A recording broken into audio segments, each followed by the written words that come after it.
ኢትዮጵያ በቴክኖሎጂው ምህዋር ውስጥ ራሷን ለማግኘትና የዜጎቿን እንግልት በዲጂታል ጥበብ ለመቀየር የጀመረችው ጉዞ አዲስ ምዕራፍ ላይ ደርሷል። የጊዜንና የቦታን ገደብ በመሻገር አገልግሎትን እስከ ደጃፍ የሚያደርሰው ይህ ዘመናዊ አሰራር የዜጎችን እንግልት የሚቀንስ ነው። በመሶብ የአንድ ማዕከል አገልግሎት የተገኘውን አስደናቂ ውጤትም ለአብነት ማንሳት ይቻላል። አገልግሎቱ አሁን ከቢሮ ባሻገር በአውቶቡሶች እናንተ አትምጡ እኔ ያላችሁበት እደርሳለሁ ብሏል። በጣም በቅርብ ጊዜ ነው ኢትዮጵያ ውስጥ በአንድ ሴንተር ብዙ ሰርቪሶች መስጠት የጀመርነው። ቢበዛ አመት ገደማ ይመስለኛል ከጀመርን ስራውን። በዚህ አመት ጊዜ ውስጥ በአንድ ሴንተር የጀመርነው ዛሬ 45 ገደማ ሴንተር ደርሰናል። በዚህ አመት መጨረሻ እስከ መስከረም ከ100 በላይ ሴንተሮች ይጠናቀቃሉ። ቢሮ ተገንብቶላቸው ሰው ሰልጥኖ ሲስተም ተጭኖላቸው ለማህበረሰቡ አስተዋውቀን ሰርቪስ ፕሮቫይድ እናደርግባቸው ሴንተሮች ማለት ነው። ባለፈው አመት ከ1 ሚሊዮን ሰው በላይ ሰርቪስ ተገልግሏል። 3000 ገደማ ሰርቪሶች መታወቂያ፣ የልደት ሰርቲፊኬት፣ ንግድ ፍቃድ፣ ፓስፖርት እንደሚባለው አይነት እያንዳንዱ ተቆጥሮ 3000 ገደማ ሰርቪሶች ቨርቹዋሊ ወይም ከአንድ ሴንተር ይሰጣሉ። ያ ግን በቂ አይደለም። 100 ሴንተር በተለይ እንደዚህ ያለው የሞባይል ያንን ሰርቪስ ሙሉ በሙሉ የሚሰጥ ግን የሞባይል ሰርቪስ ሲኖር ችግር ያለበት ከባቢ ላይ ሰው ከይመጣ ወደ ሰው ቀርበን ደግሞ ሰርቪሱን ፕሮቫይድ እናደርጋለን። ቨርቹዋሊ ለምሳሌ ኮልፌ በጣም መታወቂያ ኢሹ ካለ ወይም ፓስፖርት ኢሹ ካለ ብዙ ሰው ከኮልፌ ወደ ሴንተሩ ከሚሄድ እኛ ወደ ሴንተሩ ሄደን ቀድመን ችግሮቻቸውን ለይተን አውቀን ሄደን በአንድ ቀን በሁለት ቀን የተወዘፈ ነገር መፍታት እንችላለን። ለቀናት የሚንከራተቱ እግሮችና ለአገልግሎት የሚማጸኑ አንደበቶች ዛሬ ተንቀሳቃሽ የመሶብ አገልግሎት በሞባይል ስልካቸው ንክኪ ብቻ አገልግሎትን በደጃቸው ማግኘት እንዲችሉ ሁነኛ መፍትሄ ይዞ መጥቷል። ፋይዳ ዲጂታል መታወቂያም አገልግሎቱን ውጤታማ የሚያደርግ ዋነኛ ግብአት ነው። ከሞባይል መኪና ቀጥሎ ወደ ሞባይል መግባት አለበት። ሰርቪሱ በቀላሉ መገልገልም መቻል አለብን። ያ ደግሞ እንዲሆን ዲጂታል አይዲ ወሳኝ ነው።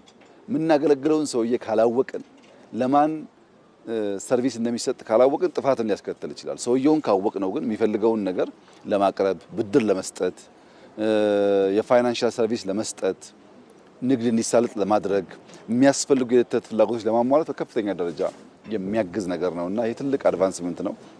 በአፍሪካ ፈርቀዳጅ የሚባል የመንግስት ኢንተርቬንሽን ስራ ነው። ማንም ሰው ወደኛ የመሶብ ሴንተር ወደ ኦፊሶቹም አሁን ደግሞ ወደ መኪናውም ሄዶ እንዴት ሰርቪስ ኢንሃንስ እንደተደረገ እንደተሻሻለ ማየት መመስከር ይችላል።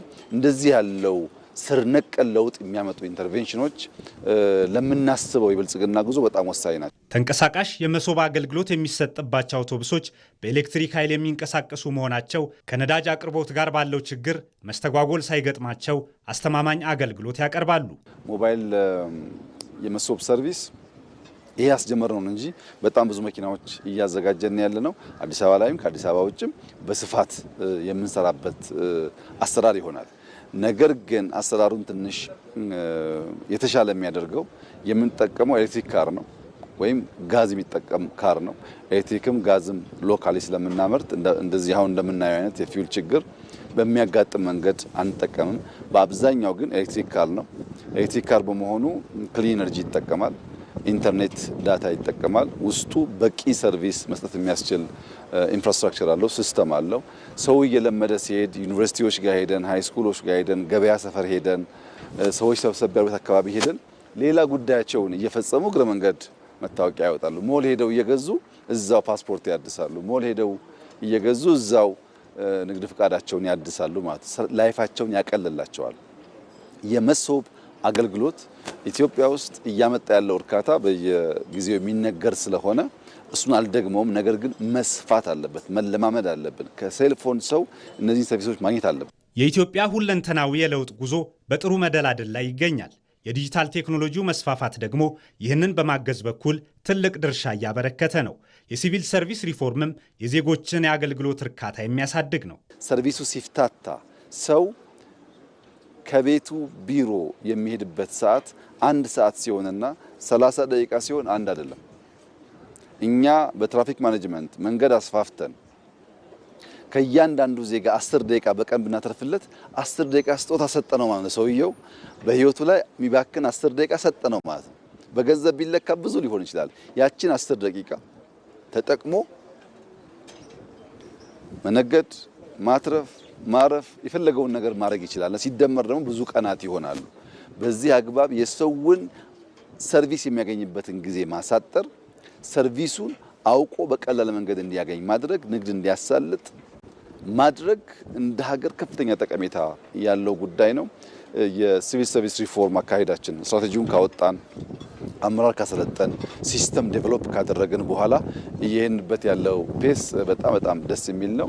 ቴክኖሎጂ ሪስፖንድ እያደረገ ነው በሁሉም ሴክተር። በተለይ ሰርቪስ ላይ የመጣ ያለውን ለውጥ አፋጥነን በሚቀጥሉት 2-3 ዓመታት በተሟላ መንገድ ሰዎቻችን ከያሉበት ስፍራ ሆነው ሰርቪስ የሚያገኙበትን ነገር ለማምጣት ጥረት ይደረጋል። አገልግሎትን ከቢሮ ወጥቶ እስከ ደጃፍ ድረስ የሚያደርሰው ይህ ተንቀሳቃሽ የመሶብ አገልግሎት አሰራርን በማዘመንና ግልጽነትን በማስፈን ረገድ አዲስ ምዕራፍ የከፈተ ነው። ይህም ኢትዮጵያ ቴክኖሎጂን በመጠቀም የዜጎቿን የዕለት ተዕለት ሕይወት ለማቅለልና ብቁ የዲጂታል ማህበረሰብ ለመፍጠር የጀመረችው ጉዞ ስኬታማ መሆኑን ማሳያ ነው።